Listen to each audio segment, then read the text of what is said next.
that sometimes your worst enemies, the people that can hurt you the most, are the people you were closest to at one point. Right? If you ever want to have a nasty fight, go to war with somebody that used to be right next to you. You know that's very destructive. And I said the fact that you two actually took that energy that you could have used to continuously destroy each other, talk down on each other's name, try to undermine what the other one was doing. You're actually using that energy to build.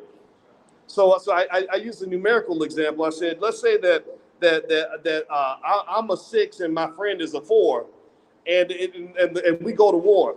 So maybe because I'm a 6, I think, yeah, I can take you down because you just a 4, right? But we go to war and your 4 hits me hard, right? So it becomes a minus. It becomes negative. 6 minus 4 is what? 2, right? So after the war is over, after I won the battle, I done beat this Negro down, right? I took him out. I used to be a 6, now I'm a 2 because you made me bleed also, right? You didn't win, but you made me bleed, right? And you're a 0, so I feel like I won because I'm a 2 and you're a 0. But did anybody really win? Right? Nobody won because what I've done is I think that I won when really I'm just not the biggest loser. We both lost because we took our energy and we chose to use it in a destructive manner as opposed to using it in a productive manner. So at the very least, I could have went my way, you could have went yours. I say a 6, you say a 4, but let's say that we're really smart, like Sundiata and Jabari. Then I say, okay, well, 6 minus 4 is 2, and I am a 6 and you're a 4, but 6 plus 4 is what? Right. So the best way for me to deal with an enemy is, or a potential enemy, is not to defeat my enemy. It's also not just to maybe avoid my enemy. It might be to see if I can turn that potential enemy into a friend. Right? If I can take that potential adversary and make him an ally, now we're both sitting on 10 because we've come together to work together. And I saw that manifest because I heard Sundiata and Jabari talk about a shop that they're going to open together. Now, because they're grown men and they were able to overcome their differences and engage in whatever conflict resolution occurred and put the past behind them, they are now able to do things that would have been very difficult for them to do alone. So that is a powerful, important lesson. When you talk about that Black business mentality, I felt that story was perfect, a perfect prototype for exactly what we want to aim for when we're talking about what it means to build business. Because if you look up the definition of things like corporation and all that, it always comes back to relationships.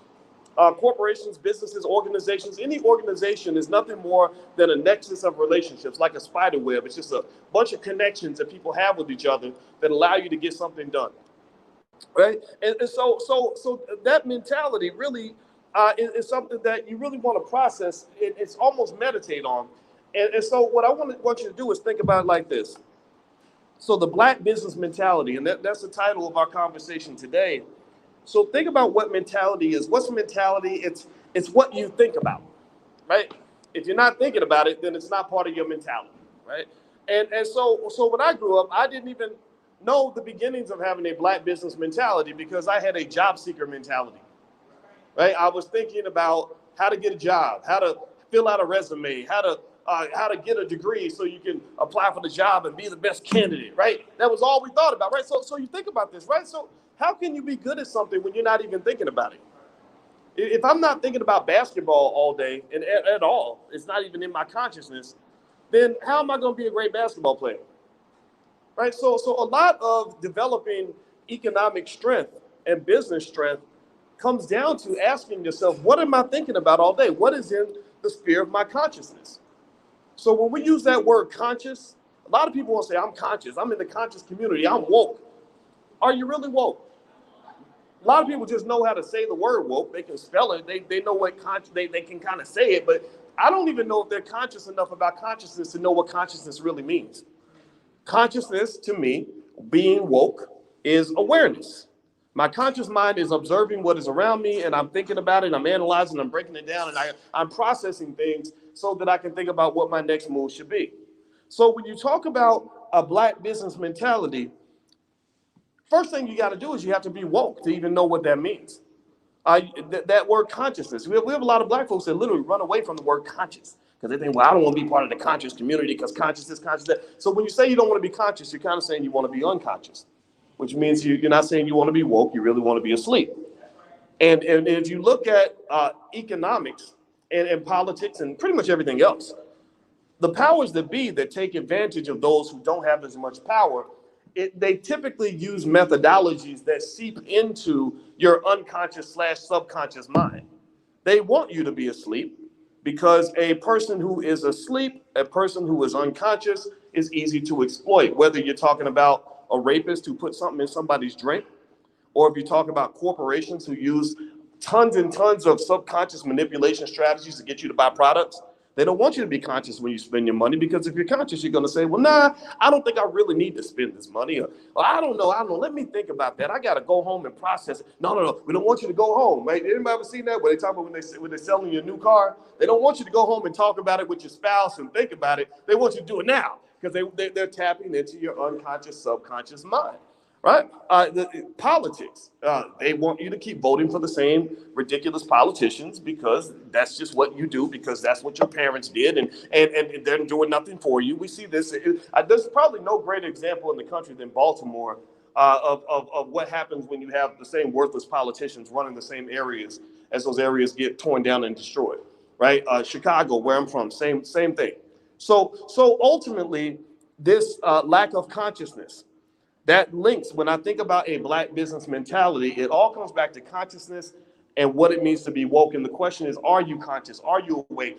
And if anybody needs to be conscious in this country, it has to be black people, because they have spent hundreds of years systematically and strategically manipulating your subconscious and unconscious mind. They have taught you how to really hate each other, and you were social distancing before the pandemic ever began. Right? I'm not going near that Negro. I don't want to do business with that. Right? And they have taught you to be afraid. They have taught you to be white supremacists. They have taught you to honor everything that is white. My hotel's right near Johns Hopkins Hospital, and when I saw Johns Hopkins, I saw the big sign, and I remember how excited my sister was in college when she got her internship at Johns Hopkins, and that was a big thing for our family. And then I started thinking about Johns Hopkins, and I'm sitting in the middle of this neighborhood, and I'm talking to my wife about it. I said, this looks like a neighborhood where there used to be a lot of black people, and you see some remnants of it, but I bet you it's where this university, like a lot of them, bought up all the property around it, right? And so now they kind of own it. And then I started thinking about Henrietta Lacks, and I started thinking about how we tend to put that whiteness on a pedestal. And that really seeps into how we think about economics. Right? When you talk about a black business mentality and you've translated that into a job seeker mentality, well, you're thinking, like Dr. Mahat mentioned earlier, you've got these young people with all the potential in the world who are sitting around saying, oh, I want to go work at Google. I want to go work at IBM. I want to go work at Nike. Right? Because these big corporations, there's a value you've ascribed to that, right? If you say, well, why don't you come down and work with Brother Jabari and really do the work that matters for your people? They say, yeah, but being at Google is really cool. Like that has value, right? So when you talk about mentality and you talk about psychology, you have to really think carefully about what is being put into your conscious and subconscious mind. Your conscious mind actually manages the subconscious mind. You must consciously manage your own subconscious to deal with all of the stuff that's been planted there that's keeping you from getting to where you want to get to. Okay, and I'm stepping into this with a confession. My wife happens to be an expert on the subconscious mind, and so we talk about that a lot. We talk about how the music is used to manage the subconscious mind of black people. If you listen to a lot of the songs on the radio, they are nothing more than blueprints for black male self-destruction, right? Go have sex with every woman you can find so you can spread as many diseases as possible and make babies that you're never going to take care of. If you get money, go down to Jake the jeweler and drop $100,000 on some stupid gold chain that don't mean nothing, and give all your money away to white people as quick as possible.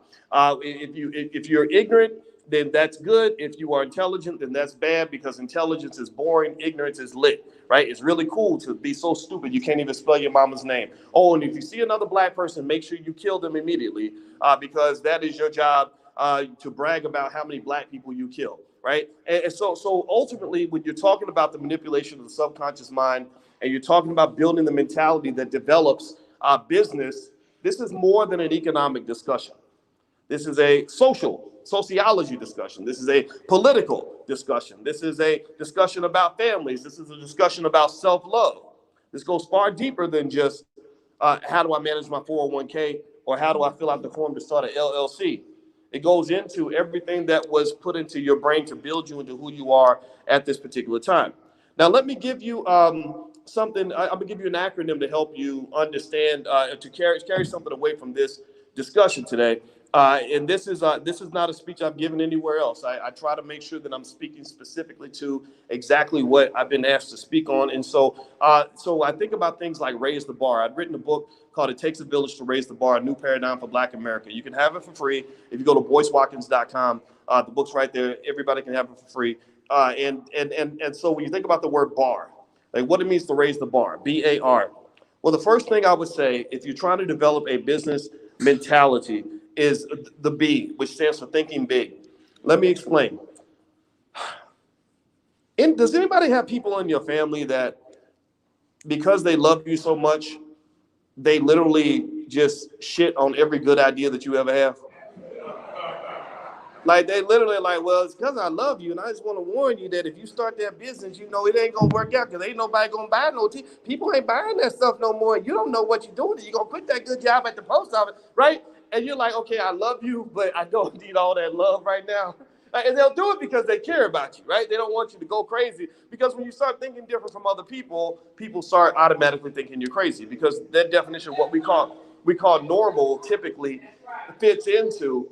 What they call normal kind of means conformity, right? Even if everybody else is acting weird and doing something that makes no sense, if I want to be normal, I do what everyone else does. And people do operate literally like sheep. They call that the herding effect. It's something they've written actual research papers on in finance and economics, where they talk about how people will go along with the crowd just to fit in with the crowd because it's just more comfortable to kind of do what everybody else is doing. So if you're in a family where everybody in the family has done the same self-destructive crap generation after generation, you're going to feel comfortable doing that because you haven't gotten conscious to how these things are destroying your family, or maybe you don't want to be uncomfortable. You don't want to be the weirdo at the barbecue. You might go along and do what everybody else is doing, right? So if everybody else is going out looking for a job, then you're going to go out looking for jobs too. So one of the things about thinking big or becoming a big business owner is this. Look, here's the thing that you got to understand. A lot of the businesses that many of us have created, a lot of the businesses that you may own in this room or you're thinking about creating in this room, a lot of businesses and business owners end up feeling a little bit raggedy. I don't know if anybody's ever felt raggedy with your business. Like you didn't know what you were doing. You wasn't making no money. And that just confirms the fact that you're just not cut out to do this. You're not smart enough. Because it's easy for you to believe that somebody else became a millionaire, but sometimes it's hard for us to believe that we can do it until we start getting that validation and confirmation from other people. And I raised my hand because I went through the same process, right? And one of the things I want you to kind of understand is that if you look at the history of most of the great corporations in America, all these companies that people admire, the companies that our smartest, brightest children want to go work for, a lot of these businesses started off incredibly raggedy. One of the things I used to do to try to get myself pumped up and motivated onto what my potential could be is I would read the origins of some of the biggest corporations in America. So one of them that I was reading about this week is UPS. I had a friend that worked at UPS. She came to visit me, and we were talking about the company and the history. And I said, let me look up the history of UPS. And I said, did you know that UPS was started by a couple of teenagers who had bicycles? They literally were delivering packages on their bikes around town. And that grew into UPS, which is worth about $162 billion. Now, I bet you that if you went back 100 years and you told those teenagers that their little raggedy business they started where they're delivering packages on bikes was going to grow into a company worth $160 billion within a couple of generations, they wouldn't have believed you. They would have thought you were crazy. They'd be like, no, we're just trying to make $50 this week, right? But that grew into UPS. Coca-Cola was started by a man, I forgot his name, but he was a morphine addict, and he left the Civil War, and he used morphine a lot, and he said, morphine is not good for me, which Obviously, it's not. And so he created Coca-Cola because he needed something better than morphine. So he put a little cocaine in it or whatever, made this little drink. Of course, everybody loved it because I guess cocaine's good. I don't know. I've heard that. I don't. I don't want to know how good cocaine is. And literally, so literally, this thing becomes popular, and it is selling pretty good. But he didn't see that Coke was going to grow into a company that's worth a couple $100 billion 2 or 3 or 4 generations later. So he sold the rights to Coca-Cola for about maybe $1,000. He sold the rights to somebody else who then saw the potential and took it on. So here's the deal. A lot of my bet is, in fact, I just know this for a fact. A lot of the businesses that might be in this room, from people that are listening to this conversation right now, are probably pretty raggedy, and you're probably a little embarrassed, almost to the point where you're like that mother who just loves the hell out of her ugly baby. But some of these businesses are going to grow into multi-billion-dollar corporations. That little ugly baby that you have, that little ugly baby of a business you have where you don't halfway know what's going on, don't know how to really even do your taxes right, is going to grow into a multi-billion-dollar organization that is going to feed your children, grandchildren, and great-grandchildren. And they're going to have your picture on the wall 100 years from today because they're going to say, that's where grandma started it all back in Baltimore. Do you understand? Now, it ain't going to happen with everybody. Some of your businesses are just not going to make it.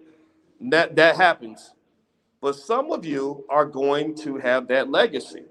I don't know who's going to do it, but here's the thing that you have to understand is that there is a finality in death. When you kill that little baby business you have, when you just give up and you give up hope, then you virtually guarantee that whatever that future is going to be is not going to exist. Whatever's going to happen for your descendants is not going to occur. And you have to remember that, right? You're not the modern Negro. You're not sort of, living in the present. You're really living in the past. You are the ancestors. You are the ancestors. And a lot of the business mentality comes from having the vision and the ability to visualize things that have not come to pass yet. To visualize, well, what does the next 100 years look like for my family? I mean, think about this. I talked to Dr. Mahad about this yesterday, and I've been thinking about this a lot. Can you imagine what it would look like if somebody from 1921 wrote a letter or had a speech and a conversation where they were talking to the people of the year 2021 and saying, these are the things that we're putting in place right now so that you guys are going to be good 100 years from today? Can you think about how amazing that would be? So why don't you go be amazing? Have that conversation with your unborn children, your unborn grandchildren. Let them know what you're doing for them right now that's going to prepare them for the future. Because these little seeds that you plant, these little so-called raggedy businesses that ain't making no money, some of these businesses will grow into economic empires. And it's up to you to decide if you are going to be the protectors and the keepers of that legacy. Are you going to protect the baby while it's tiny, small, vulnerable, and a little ugly so that it can grow into the big, strong thing that it's supposed to be later on? God has a plan for you. Don't kill the plan. Next, we talked about the word bar, B-A-R. So think big. A is accumulate. A lot of people don't understand that wealth is an accumulation process. Just like snow. If it starts snowing, individual snowflakes mean nothing. They're just tiny. They go away. But if you get trillions of snowflakes falling consistently, eventually you have an accumulation. And so you got a snowstorm, right? So wealth is an accumulation process. This accumulation process typically occurs across generations. And in order for you to accumulate, though, you must first begin the process of preserving. You have to stop the leak. So let's start with an analogy. Lamar Jackson. I love Lamar Jackson because Lamar Jackson played for Louisville, where I'm from. I'm from the city of Louisville. And when Lamar was at Louisville, we knew he was going to be great. And God bless Baltimore, because that boy's an amazing football player. Now, here's the thing. Can anybody tell me what is the number one job of the quarterback? What is Lamar's number one job as quarterback of the Baltimore Ravens? Any sports fans that can tell me that? What is this? Is it to throw the ball, run the ball, score touchdowns? What is it? Protect the ball. Protect the ball. Because if he doesn't protect the ball, then nothing else matters. The number one job of the quarterback is to protect the ball. That's why when the play goes dead and goes bad, sometimes they may want to scramble around, but if it's really bad, what do? They just get on the ball and cover it up, right? So you can keep possession so you can make the next play. So when you talk about wealth, The number one job that we have to focus on in our community before we talk about accumulation is you must protect the ball. See, as a community, we're not really protecting the ball. This is not our fault. I don't think we can be blamed for this entirely. But the inability or lack of desire to protect the economic ball is causing black wealth to actually go down over time. It's one thing if you're not, it's like if you're in a race, it's one thing if you're not catching up. It's another thing if you're running backward and you think you're running forward. A lot of the things that we identify as so-called progress are not progress at all. It's a complete illusion. There is a massive, massive wealth drain occurring in our community. It is a drain of our money, which comes from being trained mentally to be consumers as opposed to producers. It's a drain that comes from things like student loans, where you have a lot of educated Negroes like me who thought that going to college was the only way you could actually make progress. Now, there's nothing wrong with going to college, but the problem is that the average black college graduate cannot repay their student loans. So if you default on the student loans, which means you get bad credit and your net worth is negative and you have nothing to leave your children, then game over. You lost the game. You might have letters behind your name, but you still lost the wealth game. Doesn't mean college is bad, but you still lost the wealth game because you pretty much, to some extent, you've been put in the same position as a sharecropper. That's how sharecropping kind of works. You put people in so much debt that they have to work for you forever. So because you're in all this debt and I come to you and I say, hey, let's start that business. Well, I can't because I got these student loans. I got to keep this job, right? Or let's go and make an investment. Well, I can't because my credit's bad because the student loans and da-da-da, right? So effectively, we have a lot of highly educated sharecroppers in our community. They just don't think they're sharecroppers because they don't work on a farm.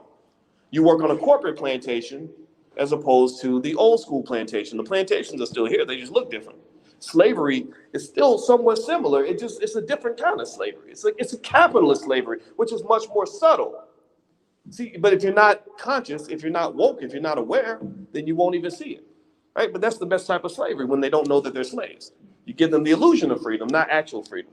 So you have a drain. You have drains on not just your money and your wealth, and in different ways. You have drains on a lot of your best athletes and entertainers that come out of the community. Those industries are owned by other people. You have drains on your time. If I spend 40 hours a week working for a corporation, that 40 hours a week, if I work 50 weeks a year, that's about 2,000 hours a year. Over a decade, that's 20,000 hours in a decade. Over a 50-year working career, that's 100,000 hours. That's 100,000 hours I have spent not building black wealth, but I have spent 100,000 hours building white wealth.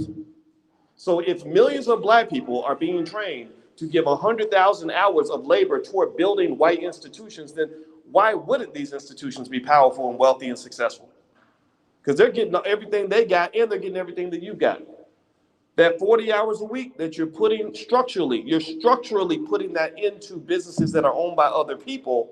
So other people are getting rich off of you, not just because they're getting your 1.4 trillion in black dollars. That's bad enough. But they're also getting things that are much more important than your consumer dollars, which is your time and your labor and your energy. A lot of our people don't even have time to build with family because you're spending most of your time at work. Like, you ever see somebody at a barbecue and you're like, hey man, what you been up to? Nothing, just working. Right? You know what I'm talking about? Right? You spend more time with your boss than you spend with your kids. How's that work out for the family? That doesn't help the family.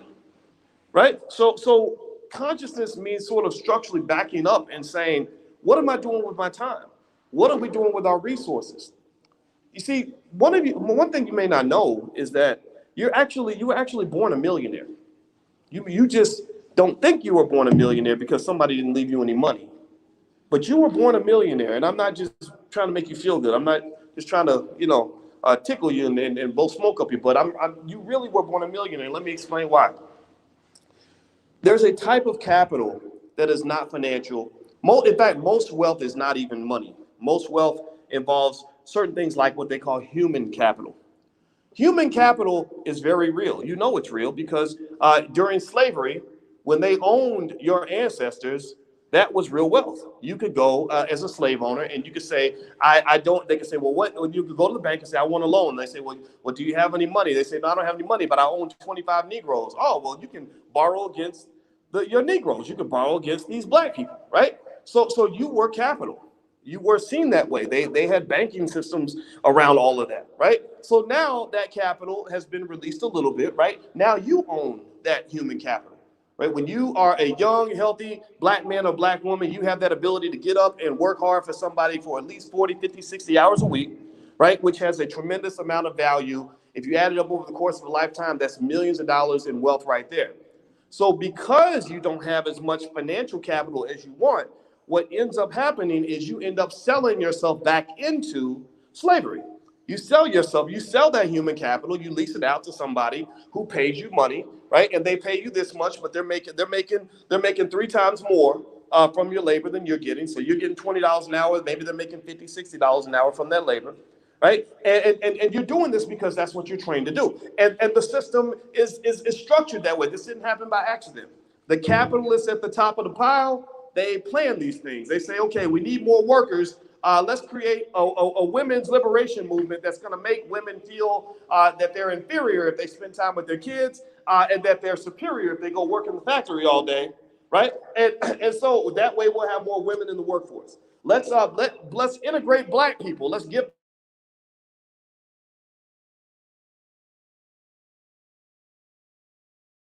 and work for us so that we're not really giving them any real wealth or any real control or any real ownership. We're just giving them their self-esteem back. They get to sit next to us at the table, so that makes them feel better. That makes them feel more accomplished because whiteness is a brand as well, which and because we're trained to be white supremacists, we want to be next to that, right? So ultimately, a lot of your capital in your family and in your community is being given away and is being sold cheap.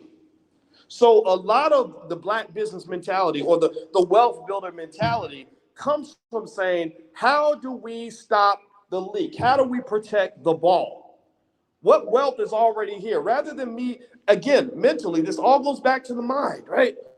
Instead of me thinking somehow that being black is a curse, actually, maybe I can realize that being black is a blessing. We have tremendous amounts of capital right there in our family. If you have 4 hardworking siblings that are all smart, decent people and highly educated, then you've got millions of dollars in human capital right there in that family.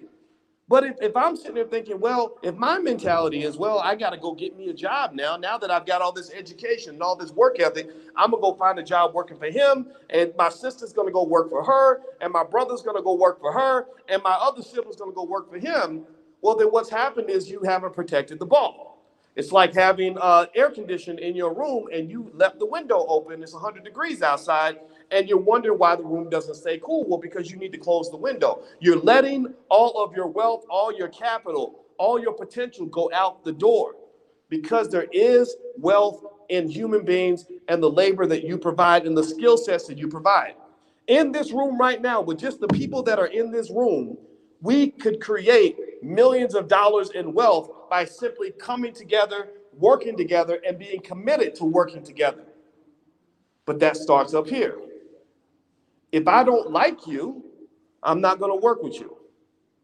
If none of us obtain the skill necessary to develop and build what we're trying to create, then we can't make anything happen. If none of us has any vision about what we could actually do together, then we're not going to succeed.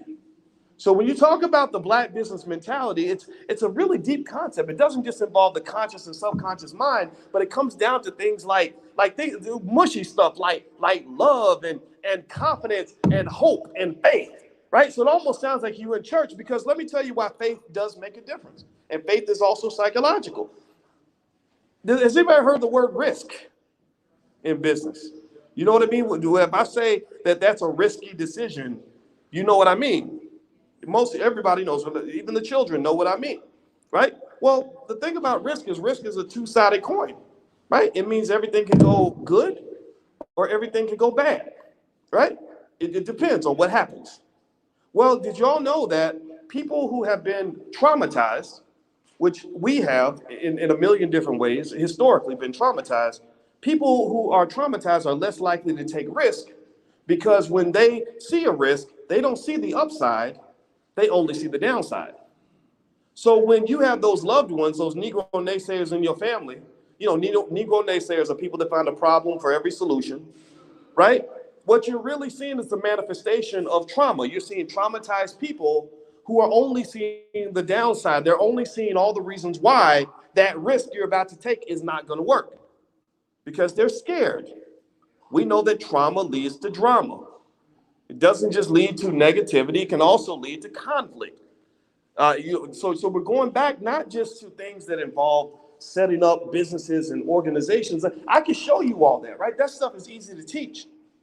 But what you have to teach yourself is how to unlearn all the things that you've been taught about yourself, all the things that you feel when it comes to your own people, your own relatives, your own family, your own potential. That part is internal. That's not something you're going to pick up in a book. Because if you look at most people that become great business owners and make millions of dollars and all this other stuff, you'll usually find that it isn't just their skill set that separates them. It's usually something spiritual. Like they're going for it. They're jumping out there. They want to meet everybody. They're greeting people with a smile, right? They're forming healthy relationships, right? Which is the R when it comes to raising the bar, right? Think big, accumulate relationships. Let me explain how important relationships are. I'll give you an example. I was talking to a young lady that I mentor, and she has 4 sisters. And one sister's like a nurse's aide, the other one works at Ford, the other one is a hairstylist, the other one does something else. And they're all struggling. Everybody's struggling. When you divide it, you struggle. That's what happens. This whole rugged rugged individualism they teach, that's a bunch of nonsense. Like you got to go back to Africa where they talk about, if you want to go fast, go alone. If you want to go far, go together. You let go of that individualism crap because it doesn't work. So all the sisters are out there individually. All of them are single mothers. All of them are struggling. The lowest net worth in America is the single black mother. The median net worth of a single black mother is $0. Right there with her is the father with multiple children and multiple households. So even little things like how you structure your family is absolutely essential in how you build wealth. Who you choose to partner with, who you choose to have in your life, who you choose to have relationships with is everything. This is literally something that should be taught in school. How to pick a baby daddy, how to pick a baby mama, how to pick a husband, how to pick a wife. Like literally.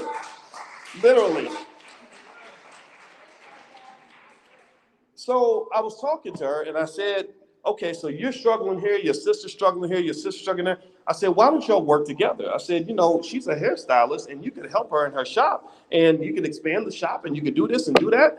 And you know what she said? She said, I can't work with my sisters. I can't. Because she be lying and she's da-da-da. And it was one of those things like, I don't want to be around, my siblings, right? And I get that, right? We all have gone through that. We all got family members that we just don't ever want to talk to ever, right? They call you, you do not pick up the phone, right? I understand that. But then I was sitting there thinking about how much wealth is lost by the fact that they can't resolve their conflicts and find some way to align their incentives so they can work together to help each other out of the struggle. And then I thought about how many families we have in our community that have the same problem. And then I thought about the fact that many of those problems come back to the fact that we have so much trauma that we've all experienced personally, and also cultural trauma that has existed across generations. So here's what I figured out. I figured out that we all probably need therapy. Every one of us. I know I do. I get triggered all the time. My wife was like, you're getting triggered now. And I'm like, damn, that's that other voice coming out that's thinking about the things that happened to me as a kid. I didn't have no daddy. I had a father that raised me. He was a Vietnam veteran that was very abusive and just a lot of little things. We all got our stuff, right? And so I would almost encourage anybody when you're talking about building business and what a business mentality looks like, do not underestimate the significance of relationships. A person that has good, strong, healthy relationships can get things done very easily that would be almost impossible to do if they were doing it alone. Relationships are actually everything. If you look at the definition of a corporation, one of the definitions is a corporation is nothing more than a nexus of relationships. It's a group of people who got together and formed almost like a gang, kind of like an economic gang, Apple. Apple's just a big economic gang because they all wear the same colors, speak the same language, they have the same goal, the same objective. They got a hierarchy, just like the Bloods and the Crips, right? And they're making trillions of dollars all throughout the world because they are on code. They have the ability to work together to achieve a common objective. If you deviate, then you get booted out. And then I started looking around and I realized that when you talk about the game of global economic warfare, there's a lot of gang activity happening out here. A lot of gang affiliation. NAFTA, the North American Free Trade Agreement, that's just an economic gang. That's when the U.S., Canada, and Mexico got together and said, let's protect our economic interests with each other. You go to the Asian Pacific Union, that's an economic gang. Asian countries got together and said, we're going to trade, have free trade amongst one another so we can all get money. The European Economic Union is a gang. IBM is a gang, right? Everything is a gang. The gangs are everywhere, right? And the thing about it is, when I started thinking about this, I said, okay, this makes sense because the innate natural desire and ability to align with and to come closer to people that are similar to you, where you can achieve common goals, at the very least have safety and security, and then eventually some sort of accumulation. That's not something you have to be taught in school. Even animals know this, right? When I go running and I see all these geese, there's hundreds of geese all together, and I'm like, nobody taught those geese that they should come together and be with other geese. They just innately knew it. Right? So sometimes I think that what we've gone through has taken away our natural instincts in terms of understanding how important it is for us to come together when it comes to achieving a common objective. Your first gang is your family. And the reason that they work so hard to destroy the family and to particularly get rid of the father and to convince you that you don't need the father, and they locked all the fathers up in prison. A lot of your strongest black men are in penitentiary right now. Is because once you take away that protection and that leadership and that structure of the economic gang, it's very easy to infiltrate. You can infiltrate with very bad ideas. You can extract resources. You can come in and kind of take whatever you want because you don't have that structure, you don't have that security, you don't have that protection. Also, you have chaos. If I go to the south side of Chicago, they've always had gangs in the south side of Chicago, but not gangs like this. The gangs today are the gangs that you didn't see in the 70s. At least in the 70s and 80s and 90s, you had gangs that were a little more structured, had a hierarchy. Now it's just dudes running around with AKs shooting each other down. Some angry 17-year-old that kills another one because he made a rap song about him or whatever. They call it drill hop, I guess. I rap about you and then you come and shoot up my whole family, whatever it is, right? So ultimately, this loss of connection, which is driven by the trauma, is not just something that affects gang activity in the south side of Chicago. It affects many of us in terms of how we conduct our lives. You're not supposed to be doing everything by yourself. Now, some of you may be in the unfortunate position where you have relatives that are not interested in getting on code, that are too tarnished and backward in their thinking to even work with you on anything. But what I learned that you can actually form a family anywhere. I don't care if you're related to me by blood. When I talk to Jabari, that's a sibling to me. That's a relative. It's not. It doesn't matter who our mothers and fathers are. In my view, we understand each other. We're on code. We support each other. I support him. He supports me. That's how we're more successful. And we have to do that because there's nobody hated more in this country than the black man. There are people that want us dead. They want us gone, especially the masculine black male. Right? If you want to be a little boy or whatever, do all these other things that they got on TV, then that's cool. But if you are a black male that is masculine, you pretty much are an endangered species. You are seen as a threat in every single way. So when I talk to other black men that understand family, that understand the importance of the mission that we are seeking to accomplish, my goal is in a million years, I'd never want you to become my enemy. Even if you are my enemy, I'm not going to retaliate against you, or I'm going to find a way to build with you, because we must build together in order for all of us to be safe and protected and successful. So if you want to get a really good skill for building business, go take the time to specifically study how to build healthy relationships, how to be helpful and beneficial to other people, how to build a strong, healthy family. Start with the relationship with yourself. That therapist will help you dig into your nonsense so that when you are triggered, you're not going to react in a way that is destructive to the situation that you're in. Because that trauma that causes you to be triggered is driven by a type of fear. Fear is the enemy of healthy relationships. Let me explain. This is not just an emotional concept. This is an economic concept. There is something they measure in economics called consumer confidence. Anybody heard of that? Consumer confidence is measured why? Well, because when consumer confidence is high, then what happens is the economy takes off. And when it's low, the economy starts to sink. There's also another measuring stick they use in the stock market called the fear index. And they measure that because they know that when people are afraid, the economy starts to sink. Well, why does it start to sink? Let's think about that. Let's break that down in the context of relationships. Well, if I am afraid of you, I'm not going to form a healthy relationship with you, right? If I'm dating a woman and I'm scared of getting hurt, she's scared of getting hurt, then neither one of us is going to trust each other. And the first sign that we see of either person getting out of line, we're going to run, right? Or she was 10 minutes late, but that means she's not responsible. So I got to get out of here. I can't deal with that. I can't deal with that no more, right? Because I dealt with that in my last relationship and I ain't doing it, right? Right? You got the track stars, right? Well, the same thing happens economically. When there is fear in the economy, the banks are afraid to make loans because they're afraid of not getting paid back.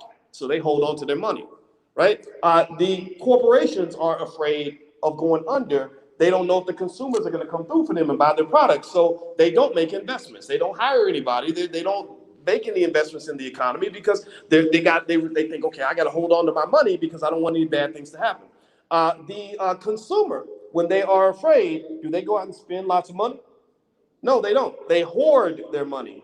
So the companies start to sink because the consumers aren't showing up. So the companies aren't hiring anybody because they're not making any money, and the banks aren't making loans because the economy's sinking. So that fear, that old saying from FDR when he said we have nothing to fear but fear itself, that is absolutely real. So I started thinking about this in terms of our community, and I thought about how the trauma can breed so much fear. It is not what you are doing right now by having this commitment to building Black-owned business in a Black community. You are, in my view, the greatest heroes in this country. You are the talented 10th, in my view, not because of education or economic status. You're the talented 10th because you have courage that a lot of people don't have. Because I can tell you, I bet if I say, how many of y'all have been hurt badly by another person that looked like you? Raise your hand. How many of you have really been hurt by maybe you did business with somebody, they ripped you off? Maybe you bought a product from a Black-owned business and they didn't give you what you paid for. Or maybe you run a business and you dealt with a customer that tried to destroy your business, right? It's very scary. There's a lot of re-traumatizing that occurs when you're talking about a traumatized community. So the ability to really love and to understand that love is more powerful than hate, that therapy piece is incredibly important because it allows you to process what has happened to you in a way where you're not going to let that cause you to stay away from the people that you need to be with, right? So I'm gonna tell you, I get it all the time when I'm doing stuff in fact, when I started my business, I had a lot of people that told me, look, don't be trying to do this with Black people. This whole economic stuff, financial literacy and all that, Black people ain't ready for it. They don't want to hear it. They'll do X, Y, Z to you, and just because they Black don't mean this and that. And I'm gonna tell you the truth, this happened. I mean, I have been hurt so badly by people that I still don't understand what happened. And so ultimately that decision to kind of love my way through it and to say, you know what, I gotta process this in a healthy way so I can keep moving forward without fear. That has what has allowed me to be successful in the things that I do, right? So for all of you, I encourage you, do the work, get the therapy, study how to build healthy relationships with other people. Because if you are helpful to others, if you are bringing healthy energy into the spaces that you occupy, people will want to work with you. Good people will want to be around you. Good people will want to build with you. The other piece that you want to add in there is when you're talking about skill set. Every Black child in America by the age of 12 should learn how to start their own business. That should be a rite of passage. Even if you don't want to be a business owner, even if you want to work for somebody else, you still need to know how to start your own business just in case you lose that job, just to have an extra skill set, just to have another stream of income.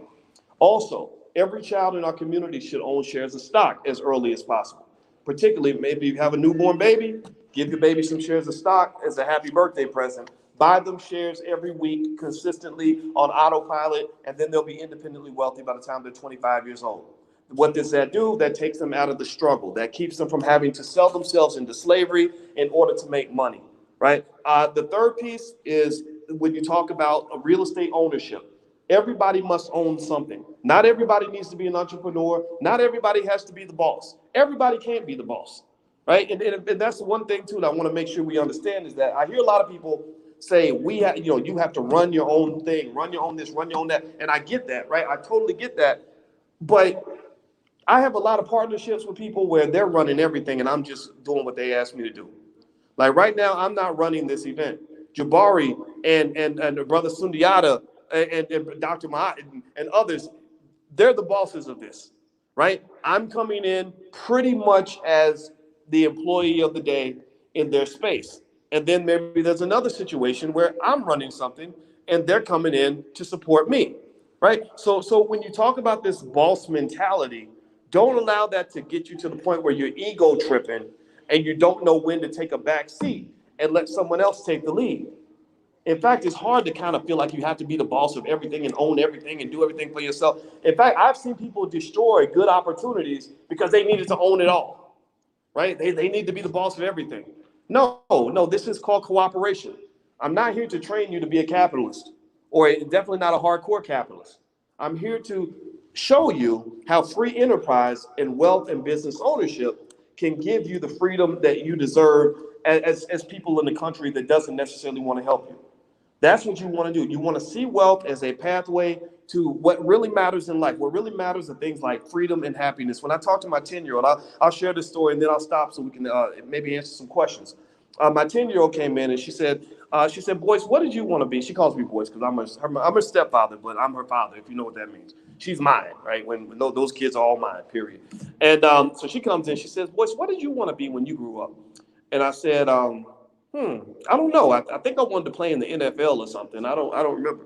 And I said, so what about you? What are you thinking about? And she said, well, I was thinking about becoming a dancer and a teacher and an engineer. And I was like, okay, that's nice. That's nice. I said, okay, so let's talk about growing up and what that means. And then now mind you, the conversation I would have had with my parents is, well, this is the type of job you want to get. You get a good job, make good money, blah, blah, blah, all that. Y'all know the whole story. Y'all probably had the same conversation. But I said, let's talk about something a little more important than that.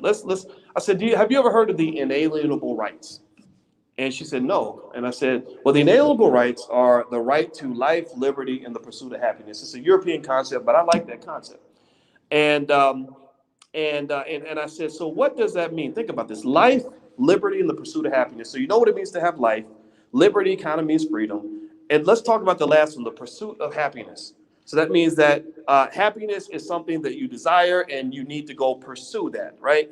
And I said, so a lot of people don't know how to be happy in life because they don't even know what happiness looks like, right? Again, consciousness, right? If you're not conscious, then you think happiness is a Lamborghini in the driveway and a big house and $1 million paycheck. And that's why you have these celebrities that become suicidal when they have all the money in the world and all the fame in the world and all the women in the world. And they don't, then the reason that they're sad is because they don't understand that really wasn't what actually was going to make you happy. You haven't even taken the time to even figure that out. I said, so knowledge of self really is kind of the first thing you have to say, okay, what really makes me happy? And then once you figure out what's going to make you happy, the next step is to figure out where the happiness is. Like, what does that mean in that moment? Because it can change, right? So some days happiness might mean going to the movies. Other days happiness might mean calling my mother on the phone. Another day happiness might mean going to the gym or sleeping in or whatever, right? So happiness is located somewhere out here. I figured out what it is and where it's at. Now I got to go pursue happiness, right? And so I told her, I said, a lot of people can't be happy because, one, they don't know how to be happy. And then two, they can't pursue happiness. And the reason they can't pursue happiness is because they got to go to work, right? So you get up and you're working Ford, and I bet you that for 99.9% of all Ford employees, happiness that day is not in the Ford plant. It is not on the assembly floor, right? But you can't go pursue happiness because you are locked into the corporate plantation. So I said, the best thing I can do for you as your father is to help you figure out what's going to make you happy. Because that's why you do all this stuff. You go out and make money and work hard and all this stuff so you can be happy. If you're not happy, then you've lost the game, right? So I said, so here's what I want you to understand. Happiness is like the sibling of freedom, Because if you are free, then you have the freedom to pursue happiness. So a free person with knowledge of self is most likely, in my view, to be happy because they know what's going to make them happy and they have the freedom to pursue it. And I said, next to freedom is economic freedom, because if you got economic freedom, then money does not become a barrier for you to pursue the happiness that your heart desires, right? You say, you know what, happiness means going on a vacation right now to Fiji, and I'm going to book the ticket and just go because I've got the time and I got the money and it's good, right? So what I told her that day, and I probably gave her like the most confusing answer that a father could give a 10-year-old, but I think she can handle it. And we had to have that conversation. As I said, I think the best advice I could give you as a young black woman is to be economically independent and strong. That means I'm going to do my part. I've got some assets that we're accumulating for you, but your part is to understand money so that you're not in a situation where you feel trapped. A lot of our people struggle with depression. Depression tends to be linked to a lack of options. When they studied rats that were depressed, and they found that the most depressed rats, they measured the serotonin in their brain. And they found that the rats who had the most depression symptoms were the rats that were put in a situation they couldn't get out of. They were locked up, they were in pain, and they couldn't figure out a way to get out of it. So a lot of our people are in pain and don't know how to get out of that situation. We're in these painful, tough situations that lead us to be depressed. And so that freedom piece is critically important. And typically that lack of freedom links back to money. It links back to where you are financially. So I said, as a young black woman, I think that the goal, rather than me telling you to be a dancer or an engineer or a teacher, I think you should be all of that. But first, I'm gonna make sure that you are financially good. And when you're financially good and you have knowledge of self and you commit to being a good person and doing the things that matter to you, I think you have a pretty good shot at being happy. So think about things in that way. Again, when you're talking about mentality, you're talking about consciousness and awareness. That awareness of what's going to make you happy is far deeper than what you're going to get from public school systems, media, or anything else. It really has to come from you. That's all I have to say. Thank you, and I hope that this helps you out in your journey.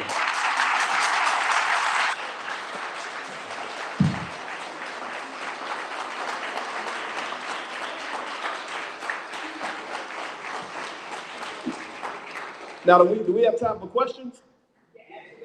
Okay, all right. If anybody has a question, you can raise your hand, and I will be happy to answer. Yes, sir.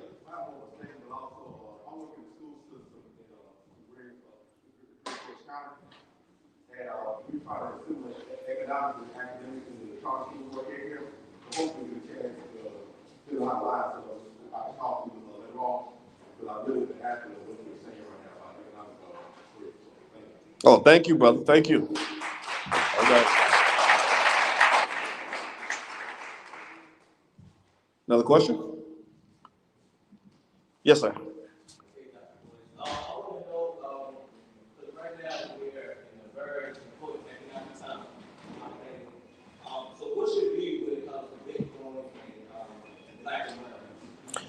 What's my view with Bitcoin and Black in America? I buy Bitcoin consistently, but I'm always prepared for the other shoe to drop because I still think crypto is kind of a new investing space that can be easily disrupted.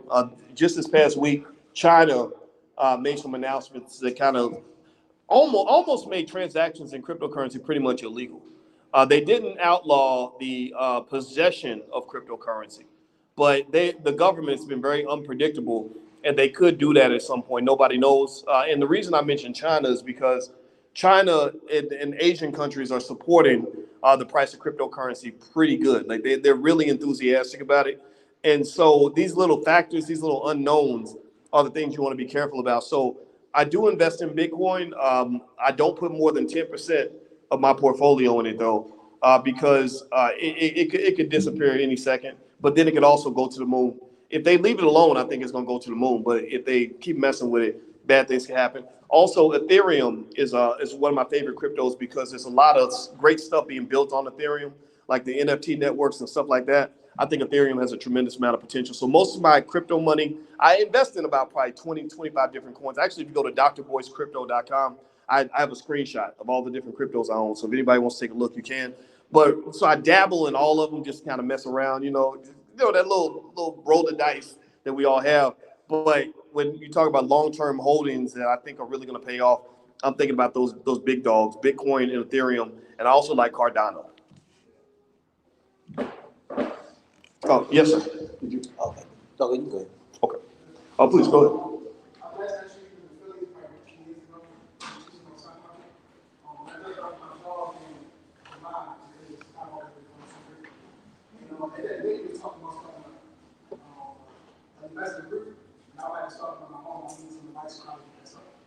Okay, well, let's see. So, you want to form an investment group, an investment club? There's let me see. Well, I can't teach it to you right now, right? But there's instruction out there, not just online, but also in the Black Business School, which everybody can get started in the Black Business School for free, theblackbusinessschool.com. So feel free to take a look. We do have some stuff in there on how to form an investment club, and that's important because a lot of wealth that's built in this society is built with groups and clubs and things like that. And an investment club has a lot of value that goes beyond just how much money you make. Just fellowshipping and networking with other people is an incubator of economic possibility. Like that's just born out of that. It's like if I have a nightclub and I bring together the prettiest girls in town and the most eligible bachelors in town, some things will happen, right? Some things will pop off. Babies will be born. People get married, things like that. So the same thing is true with an economic club. When you get together, what you're doing is you're bringing not just your money together, you're bringing your ideas together. You're bringing your networks together. You're creating an economy. An economy is created, the same way you create anything, the same way you bring people together to make babies or whatever the case may be. Economies are created by basically people coming together and sharing resources, and wealth literally rises when you're together. If you take a group of people that are working together, making money, and you spread that group apart, a lot of wealth just disappears. So come together. So forming an investment club is a great idea.